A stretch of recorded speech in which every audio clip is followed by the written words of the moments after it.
దినవృత్తాంతాలు 20.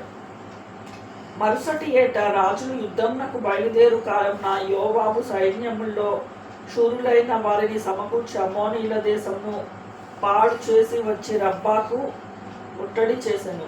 దావీదు యెరూషలేములోనే ఉండగా యోవాబు రబ్బాను ఓడించి జనములను హతము చేసెను. దావీదు వచ్చి వారి రాజు తల మీద నున్న కిరీటము తీసుకొనెను. దాని ఎత్తు 2 మడుగుల బంగారము, అందులో రత్నములు చెక్కి ఉండెను.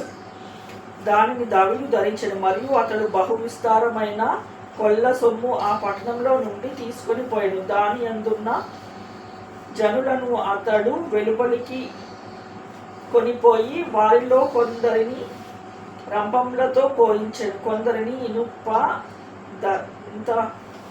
దంతెలతో చీరించెను, కొందరిని గొడ్డలతో నరికించెను. ఈ ప్రకారం అతడు అమ్మోనీయుల పట్టణములన్నిటినీ చేసెను. అతడు అంతటా దావీదు జనులందరినీ యెరూషలేము నుండి తిరిగి వచ్చిరి.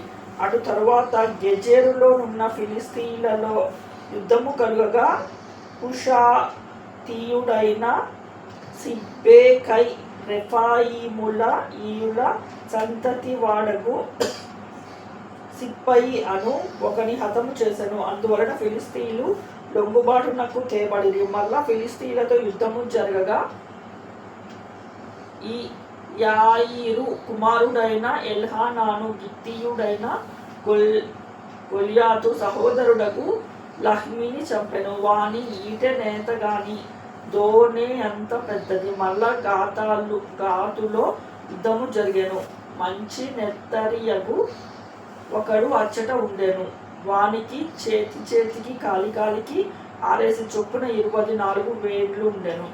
వాడు రెఫాయిముల సంతతి వాడు ఇజ్రాయిలను దూషించగా దావీదు సహోదరుడైన షిమ్యాను పుట్టిన యోనాతాను వాని చంపెను. గాతులోనున్న రెఫాయిముల సంతతి వారగు వీరు దావీదు చేతను అతని సేవకుల చేతను హతులైరి.